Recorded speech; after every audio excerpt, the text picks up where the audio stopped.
जय श्री सद्गुरुदेवाय नमः। जय श्री गणपति देवाय नमः। ओम नमो भगवते वासुदेवाय नमः। श्रीमद् भागवत महापुराण तृतीय स्कंद 29वां अध्याय। भक्ति का मर्म और काल की महिमा।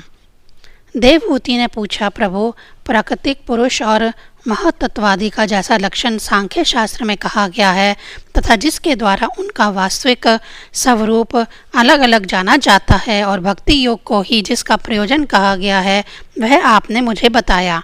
अब कृपा करके भक्ति योग का मार्ग मुझे विस्तार पूर्वक बतलाइए। इसके सिवा जीवों की जन्म मरण रूपा अनेक प्रकार की गतियों का भी वर्णन कीजिए, जिसके सुनने से जीव को सब प्रकार की वस्तुओं से वैराग्य होता है, जिसके भय से लोग शुभ कर्मों में प्रवृत्त होते हैं, और जो ब्रह्मादि का भी शासन करने वाला है, उस सर्वसमर्थ काल का स्वरूप भी आप मुझसे कहिए। ज्ञान दृष्टि के लुप्त हो जाने के कारण देह आदि मिथ्या वस्तुओं में जिन्हें आत्म अभिमान हो गया है तथा बुद्धि के कर्म आसक्त रहने के कारण अत्यंत श्रमित होकर जो चिरकाल से अपार अंधकार में संसार में सोए पड़े हैं, उन्हें जगाने के लिए आप योग प्रकाशक सूर्य ही प्रकट हुए हैं।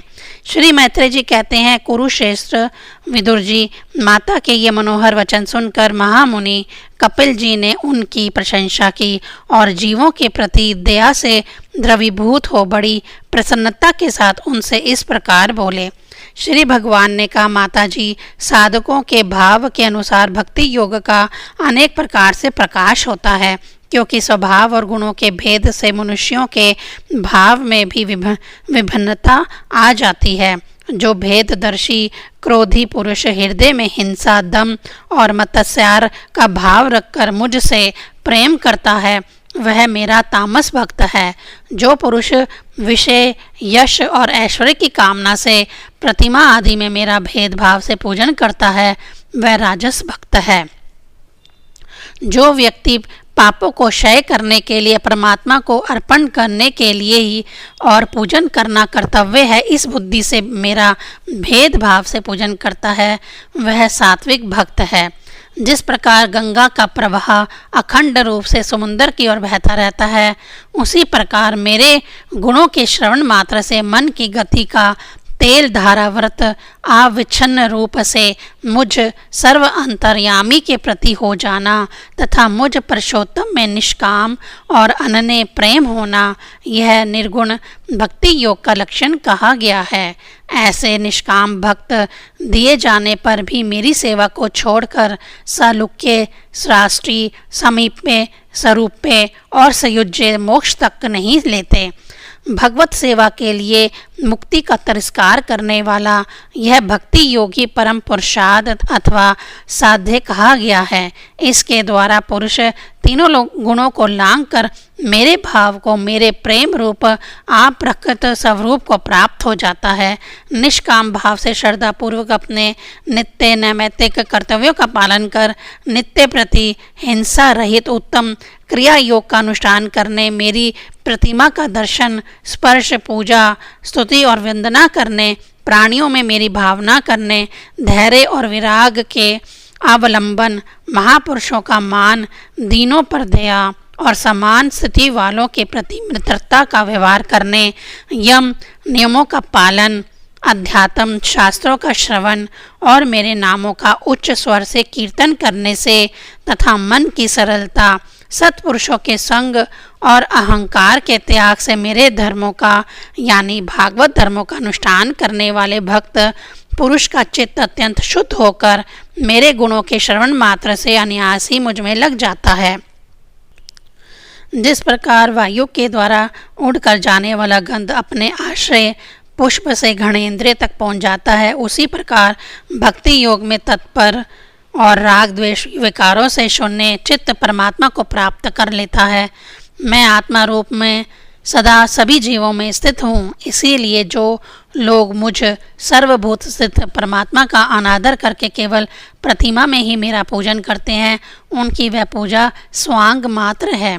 मैं सबका आत्मा, परमेश्वर, सभी भूतों में स्थित हूँ। ऐसी दशा में जो मोहवश मेरी उपेक्षा करके केवल प्रतिमा के पूजन में ही लगा रहता है, वह तो मानो भस्म में ही हवन करता है।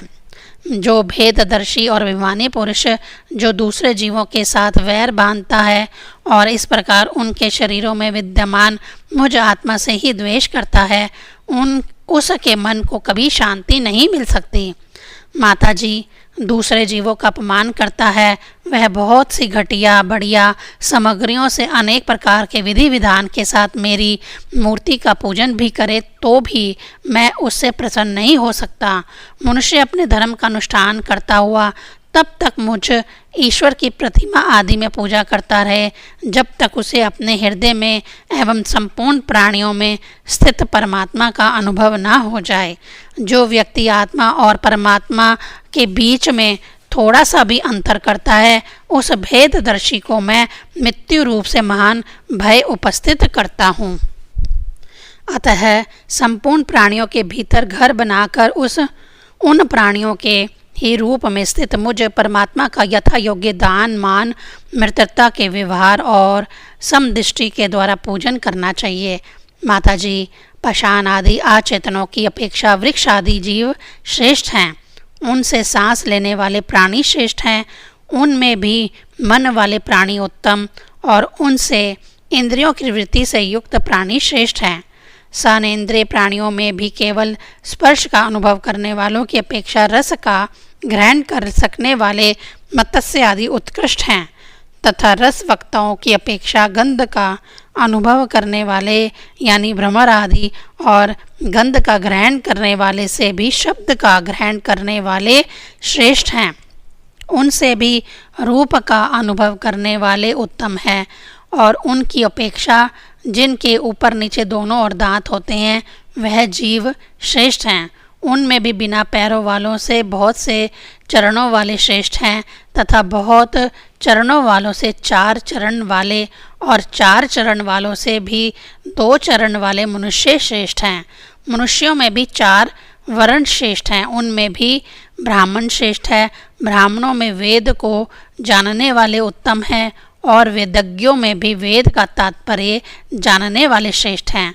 तात्पर्य जानने वालों से संशय निवारण करने वाले, उनसे भी अपने वर्ण आश्रमोचित धर्म का पालन करने वाले तथा उनसे भी आसक्ति का त्याग और अपने धर्म का निष्काम भाव से आचरण करने वाले श्रेष्ठ हैं। उनकी अपेक्षा भी जो लोग अपने संपूर्ण कर्म, उनके फल तथा अपने शरीर को भी मुझे ही अर्पण करके भेदभाव छोड़कर मेरी उपासना करते हैं, वह श्रेष्ठ हैं। इस प्रकार मुझे ही चित्त और कर्म समर्पण करने वाले अकर्ता और समदर्शी पुरुष से बढ़कर मुझे कोई अन्य प्राणी नहीं दिखता। अतः यह मानकर कि जीव रूप अपने अंश से साक्षात भगवान ही सब में अनुगत हैं, इन समस्त प्राणियों को बड़े आदर के साथ मन से प्रणाम करें। माता जी, इस प्रकार मैंने तुम्हारे लिए भक्ति योग और अष्टांग योग का वर्णन किया। इनमें से एक का भी साधन करने से जीव परम पुरुष भगवान को प्राप्त कर सकता है। भगवान परमात्मा पर ब्रह्म का अद्भुत प्रभाव संपन्न तथा जगदाकिक पदार्थों के नानाविध वैचित्र्य का हेतुभूत स्वरूप विशेष ही काल नाम से विख्यात है। प्राकृतिक और पुरुष इसी के रूप हैं तथा इनसे यह पृथक भी है। नाना प्रकार के कर्मों का मूल आदृश्य भी यही है तथा इसी से महातत्वादि के अभिमानी भेददर्शी प्राणियों को सदा भय लगा रहता है। जो सबका आश्रय होने के कारण समस्त प्राणियों में अनुप्रविष्ट होकर भूतों द्वारा ही उनका संहार करता है, वह जगत का शासन करने वाले ब्रह्मा आदि का भी प्रभु भगवान काल ही यज्ञों का फल देने वाले विष्णु हैं। इसका ना तो कोई मित्र है, ना कोई शत्रु और ना कोई सगा संबंधी ही है। यह सर्वथा सजग रहता है और अपने स्वरूप भूत श्री भगवान को भूलकर भोग रूप प्रमाद में पड़े हुए प्राणियों पर आक्रमण करके उनका संहार करता है। इसी के भय से वायु चलता है, इसी के भय से सूर्य तपता है, इसी के भय से इंद्र वर्षा करते हैं और इसी के भय से तारे चमकते हैं। इसी से भयभीत होकर औषधियों के सहित लताएं और सारी वनस्पतियां समय समय पर फल फूल धारण करती हैं। इसी के डर से नदियाँ बहती हैं और समुंदर अपनी मर्यादा से बाहर नहीं जाता। इसी के भय से अग्नि प्रज्वलित होती है और पर्वतों के सहित पृथ्वी जल में नहीं डूबती। इसी के शासन से यह आकाश जीवित प्राणियों के श्वास प्रश्वास के लिए अवकाश देता है और महतत्व अहंकार रूप शरीर का 7 आवरणों से युक्त ब्रह्मांड के रूप में विस्तार करता है। इस काल के ही भय से सत्वादी गुणों के नियामक विष्णु आदि देवगण, जिनके अधीन यह सारा चर अचर जगत है, अपने जगत रचना आदि कार्यों में युग क्रम से तत्पर रहते हैं। यह अविनाशी काल स्वयं अनादि किंतु दूसरों का आदिकर्ता यानी उत्पादक है तथा स्वयं अनंत होकर भी दूसरों का अंत करने वाला है। यह पिता से पुत्र की उत्पत्ति कराता हुआ सारे जगत की रचना करता है और अपनी संघार शक्ति मृत्यु के द्वारा यमराज को भी मरवा कर इसका अंत कर देता है। 29वां अध्याय संपूर्ण। ओम नमो भगवते वासुदेवाय नमः।